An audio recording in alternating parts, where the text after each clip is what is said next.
భార్యను సహజీవనం చేసి హతమార్చాడు. పిల్లలు పుట్టడం లేదని కట్టుకున్న భార్యను వదిలేశాడు. ఆ తర్వాత ఇద్దరు పిల్లలున్న భర్త నుంచి విడిపోయిన మహిళతో సహజీవనం ప్రారంభించాడు. ఆపై మరో మహిళను రెండో పెళ్లి చేసుకున్నాడు. సూర్యాపేట జిల్లా కిష్టాపురంలో హత్య, మహిళ అదృశ్యం కేసులో వీడిన మిస్టరీ. కిష్టాపురం అడవుల్లో కుళ్లిపోయిన స్థితిలో మృతదేహం లభ్యం. సహజీవనం చేస్తూ మరొకరితో మదన్ పెళ్లి. ఇద్దరితో ఒకే ఇంట్లో కొణిజర్ల, చింతలపాలెం లో పిల్లలు పుట్టడం లేదని కట్టుకున్న భార్యను వదిలేశాడు. ఆ తర్వాత ఇద్దరు పిల్లలున్న భర్త నుంచి విడిపోయిన మహిళతో సహజీవనం ప్రారంభించాడు. ఆపై మరో మహిళను రెండో పెళ్లి చేసుకున్నాడు. ఇద్దర్నీ ఒకే ఇంట్లో ఉంచి కాపురం చేస్తున్న క్రమంలో వారి మధ్య గొడవలతో సహజీవనం చేస్తున్న మహిళను అడ్డు తొలగించుకోవాలని పథకం పన్నాడు. దానికోసం ఇద్దరు వ్యక్తులకు రూ.1,00,000 సుపారీ ఇచ్చి వారి సాయంతో ఆమెను హతమార్చాడు. ఖమ్మం జిల్లా కొణిజర్ల మండలం విక్రమ్నగర్ నుంచి కొద్ది రోజుల క్రితం అదృశ్యమైన ఆమె కేసు వెనుక మిస్టరీని పోలీసులు ఛేదించారు.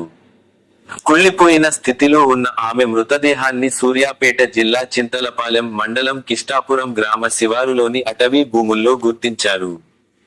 ఆదివారం ఖమ్మం జిల్లా వైరా సిఐఎన్ సాగర్ ఎస్ఐజి సూరజ్ వివరాలు తెలిపారు. ఖమ్మం జిల్లా కామేపల్లి మండలం టేకులతండాకు చెందిన బూక్యా మదన్ కు ఏంకూరు మండలానికి చెందిన మహిళతో సుమారు 10 ఏళ్ల క్రితం వివాహమైంది. పిల్లలు పుట్టడం లేదన్న కారణంతో పెళ్లైన 4 ఏళ్లకే ఆమెకు విడాకులు ఇచ్చాడు. ఆ తర్వాత టేకులతండాకు చెందిన బూక్యా హస్లీ 40 తో పరిచయం పెరిగింది. హస్లీ అప్పటికే భర్త నుంచి విడాకులు పొందింది. ఆమెకు 2 ఆడపిల్లలు ఉన్నారు.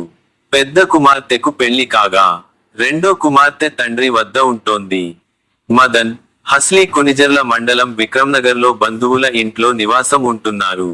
6 ఏళ్లుగా వారి సహజీవనం కొనసాగుతుండగా 3 ఏళ్ల క్రితం మదన్ కొణిజర్ల మండలంలోని అఫ్జల్తండాకు చెందిన మరో మహిళను పెళ్లి చేసుకున్నాడు. ఆమెను కూడా హస్లీతో ఉంటున్న ఇంటికే తీసుకొచ్చాడు. ఈ నేపథ్యంలో కొన్ని నెలలుగా వారిద్దరికి మధ్య గొడవలు తారస్థాయికి చేరాయి. దీంతో మదన్ హస్లీని అడ్డు తొలగించుకోవాలని పథకం పన్నాడు. తమ్మిశెట్టి నరసింహారావు, కొణిజర్ల మండలం బస్వాపురం, చల్లా నాగేశ్వరరావు, కొణిజర్ల ను సంప్రదించాడు. హస్లీని హతమార్చేందుకు సహకరించాలని రూ.1,00,000 సుపారీ ఇస్తానని ఒప్పందం కుదుర్చుకున్నాడు. ఈ నెల 6న మదన్ హస్లీకి మాయమాటలు చెప్పి కిరాయి ఆటోలో ఎక్కించుకుని తీసుకెళ్లాడు. నరసింహారావు, నాగేశ్వరరావును కూడా కొణిజర్ల వద్ద ఆటోలో ఎక్కించుకొని సూర్యాపేట జిల్లా చింతలపాలెం మండలం కిష్టారం అడవుల వద్దకు తీసుకెళ్లాడు.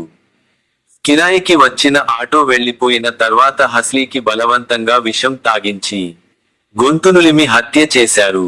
తర్వాత ఎవరికి వారు ఇళ్లకు వెళ్లిపోయారు.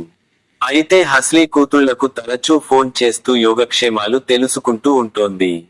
తమ తల్లి 4 రోజులుగా ఫోన్ చేయకపోవడంతో కూతుళ్లు ఆందోళన చెందారు. తమ తల్లి ఆచూకీ తెలియడం లేదని ఈ నెల 11న కొణిజర్ల పోలీస్ స్టేషన్లో ఫిర్యాదు చేశారు. విచారణ చేపట్టిన కొణిజర్ల పోలీసులు మదన్ తీరుపై అనుమానం వచ్చి ప్రశ్నించడంతో హత్య విషయానికి బయటపడింది. ఎస్ఐలు ఘటనా స్థలానికి వెళ్లగా కుళ్లిన స్థితిలో ఉన్న హస్లీ మృతదేహాన్ని గుర్తించారు. కేసు నమోదు చేసిన పోలీసులు మదన్ను అదుపులోకి తీసుకోగా నరసింహారావు, నాగేశ్వరరావు పరారీలో ఉన్నారు.